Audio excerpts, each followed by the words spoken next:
আমি ইয়াৰ হিন্দু মুছলমান বুলি কথা নাই, আমি সকলোৱে একেখন থালিত খাই কিন্তু সৰুৰ পৰা আমি ডাঙৰ হৈছো। আৰু এইখন শিৱৰ আগত যদি কোনোবা যদি অশুভ শক্তিয়ে যদি আহি ইয়াত যদি আমাৰ সাম্প্ৰদায়িক বিষয়বস্তু বিয়পাবলৈ চেষ্টা কৰে, তেনে কিন্তু অশুভ শক্তিবিলাকক কিন্তু আমি কুলিয়া পোখাই কিন্তু উঘালিবলৈ কিন্তু আমি কোনো নাই কুণ্ঠাবোধ নকৰো।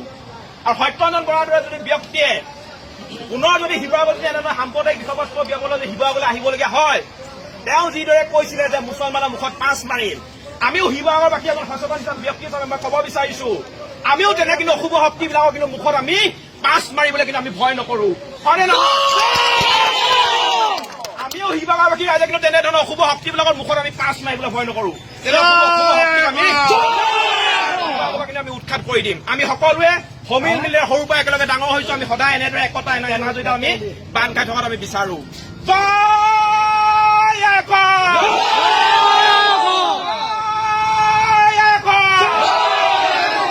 আজি আমাৰ যি এই কণ্ঠ কিন্তু মোৰ কণ্ঠ নহয়, এই কণ্ঠ কিন্তু চিতু বৰুৱাৰ কণ্ঠ নহয়, এই কণ্ঠ হৈছে শিৱসাগৰত থকা প্ৰতিজন সচেতন ব্যক্তিৰ কণ্ঠ, এই কণ্ঠ হৈছে শিৱসাগৰত থকা প্ৰতিটো জাতীয় দল সংগঠনৰ কণ্ঠ, প্ৰতিজন সচেতন ব্যক্তিৰ কণ্ঠ।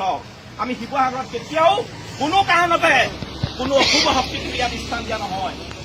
আমি তেনে অশুভ শক্তিবিলাকক শিৱসাগৰৰ পৰা সম্পূৰ্ণৰূপে তুলি পোখাই কিনে আমি আজি উৎখাত কৰা সংকল্প, এই আমাৰ শিৱদৌল আৰু মছজিদত আমি কিন্তু সংকল্প গ্ৰহণ কৰিছো। আমি শিৱসাগৰৰ সকলো সচেতন নাগৰিকে এই শিৱদৌল আৰু এই মছজিদৰ আগত আমি থিয় হৈ আমি সংকল্প গ্ৰহণ কৰিছো, যদি অনাগত দিনত অশুভ শক্তিয়ে পুনৰ শিৱসাগৰত যদি সাম্প্ৰদায়িক বিষয়বস্তু বিয়পায়, শিৱসাগৰৰ যি ঐতিহ্য শান্তি সম্প্ৰীতি যদি ব্যাঘাত জন্মাবলৈ চেষ্টা কৰে, সেই অশুভ শক্তিবিলাককো কিন্তু আমি মুখত পাঁচ মাৰিবলৈ কিন্তু আমি ভয় নকৰো।